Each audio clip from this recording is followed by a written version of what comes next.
मित्रांनो नमस्कार, मी भाषण कौशल्य प्रशिक्षक सूत्रसंचालक लक्ष्मण दातखिळे। वक्तृत्व कौशल्य आत्मसात करताना अनेक नवीन तरुणांना व्यक्तींना आत्मविश्वास कमी असल्यामुळे विविध प्रश्न पडतात आणि मनामध्ये अनेक शंका सुद्धा असतात। हे प्रश्न अगदी सामान्य आहेत आणि जवळपास प्रत्येक नवख्या वक्त्याला या प्रक्रियेतून जावंच लागतं। हे सगळे प्रश्न त्या व्यक्तीची कमजोरी अजिबात नसतात, तर शिकण्याच्या प्रक्रियेतील एक अविभाज्य असा भाग असतात। आज आपल्याला समाजामध्ये पाहायला मिळत असलेल्या प्रत्येक यशस्वी वक्त्यानं हीच भीती आणि शंका सुद्धा अनुभवलेली असते, त्याच्यावरती मात करून यश मिळवलेलं असतं। मग हे वक्तृत्व कौशल्य आत्मसात करताना प्रारंभीच्या काळात नवख्या व्यक्तीला कोणते प्रश्न पडतात, तर मी भाषणाची सुरुवात नेमकी कुठून करू, मी स्टेजवरती गेल्याच्या नंतर व्यवस्थित बोलू शकेल का, बोलताना अडखळलो तर लोक माझ्यावरती हसतील, चूक झाली तर लोक काय विचार करतील, हा एक मोठा मानसिक दबाव असतो।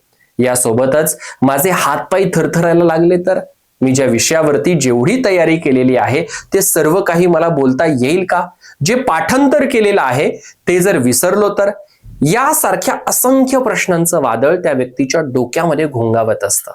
नेमक्या याच कारणांमुळे आपल्याला भाषणाची आणि सूत्रसंचलनाची भीती वाटत असते आणि याच भीतीवर आपल्याला मात सुद्धा करता येते।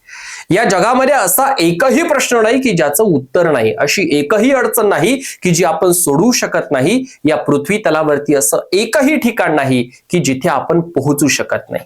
आपली इच्छाशक्ती प्रबळ असेल तर हे असे छोटे मोठे प्रश्न आपण अगदी सहज सोडवू शकतो। ज्या कारणाने आपल्याला भीती वाटते त्या कारणांची आपण जर का कारणमीमांसा केली, त्याच्यावरती मनन चिंतन केलं, अडचण बारकाईने समजून घेतली तर ती निश्चितच सुटू शकते।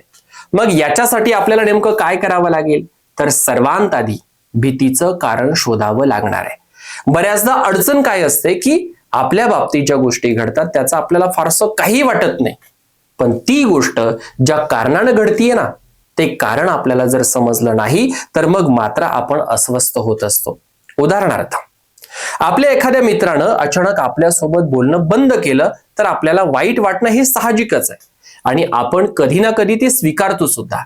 पण तो अचानक बोलण्याचा बंद का झाला याच्या मागचं कारण न समजल्यानं जास्त त्रास होत असतो, त्या व्यक्तीची जास्त अस्वस्थता वाढत असते।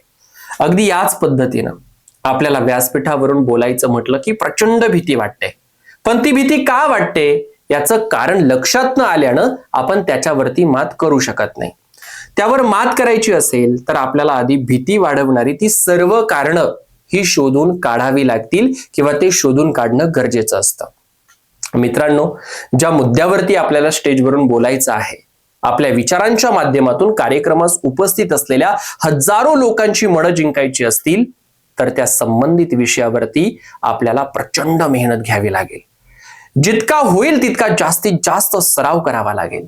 मुद्द्याला अनुसरून आपले हातवारे होत आहेत का, आपला आवाज हा विचारांना उंची देणारा आहे का, चेहऱ्यावरील हावभाव हे शोभणारे आहेत का, आपला ड्रेस कोड कसा असावा, या सगळ्या गोष्टी समजून घेण्यासाठी आपल्याला मिरर प्रॅक्टिस करावी लागेल, म्हणजेच आरशासमोर उभं राहून सराव करावा लागेल।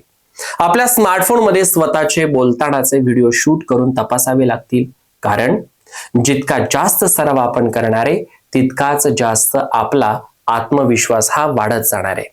मित्रांनो, जर आपण पहिल्यांदाच भाषण करणार असाल तर ज्या कार्यक्रमाला मोठ्या संख्येने श्रोते आहेत अशा कार्यक्रमाच्या स्टेजवरून सुरुवात न करता काही छोट्या कार्यक्रमांपासून, छोट्या समारंभांपासून आपण सुरुवात करू शकतो की ज्या कार्यक्रमाला श्रोत्यांची संख्या ही कमी प्रमाणामध्ये असेल। जसजसा आपला अनुभव वाढत जातो ना, आपल्या स्वतःच्या बाबतीत एक विश्वास निर्माण व्हायला लागतो, तसतसे आपण मोठ्या व्यासपीठावरती बोलण्याचं धाडण हे निश्चितप्रमाणे करू शकतो। मनोगत व्यक्त करण्यासाठी सूत्रसंचालक जेव्हा आपल्या नावाचा उल्लेख करतो तेव्हा बसल्या जागेवर आपल्या हृदयाची धडधड वेगाने सुरू होत असते, कारण आपण भीतीपोटी निगेटिव्ह विचार केलेला असतो आणि त्याचा परिणाम आपल्या शरीरावरती पाहायला मिळतो। कुठलीच शारीरिक हालचाल न करताही आपल्याला बसल्या जागेवरती घाम फुटायला लागतो, हातपाय थरथरायला लागतात, हृदयाचे ठोके वाढतात, अस्वस्थ वाटायला लागतं, अशा बऱ्याच गोष्टी होतात। अशा वेळी मनातील ही भीती काही प्रमाणामध्ये कमी करण्यासाठी जेव्हा आपली बोलण्याची, भाषणाची वेळ येणार आहे तेव्हा 2 ते 5 मिनिट आधी मोठ्यानं श्वास घेऊन तो हळूहळू सोडायचा असतो। आणि स्वतःला एक मेसेज सातत्यानं देत राहायचा की तू बिनधास्तपणे भाषण करू शकणार आहेस. या कृतीमुळे आपल्याला निश्चितच एक सकारात्मक परिणाम याच्यातून जाणवायला लागेल. मित्रांनो, याहीपेक्षा अनेक अशा गोष्टी आहेत की ज्या जाणून घेतल्याच्या नंतर आपण खूप कमीत कमी दिवसांमध्ये चांगलं भाषण करू शकतो. एक चांगला नामांकित व्यावसायिक सूत्रसंचालक सुद्धा बनू शकतो. तुम्हाला तुमचे सर्व सेल्फ डाऊट दूर करून एक उत्तम वक्ता व सूत्रसंचालक बनायचं असेल तर आमच्या ज्ञानामृत अकॅडमीच्या वतीनं प्रत्येक महिन्याला घेतल्या जाणाऱ्या 2 दिवसीय स्पेशल भाषण व सूत्रसंचालन कौशल्य प्रशिक्षणात सहभागी व्हा. या आधीच्या सर्वच बॅचला मिळालेल्या उत्स्फूर्त प्रतिसादानंतर आपण पुढील बॅच ही शनिवार दिनांक 11 एप्रिल आणि रविवार दिनांक 12 एप्रिल 2026 रोजी आयोजित करत आहोत. खाली दिलेल्या संपर्क क्रमांकावरती संपर्क करून आपला प्रवेश आजच निश्चित करा.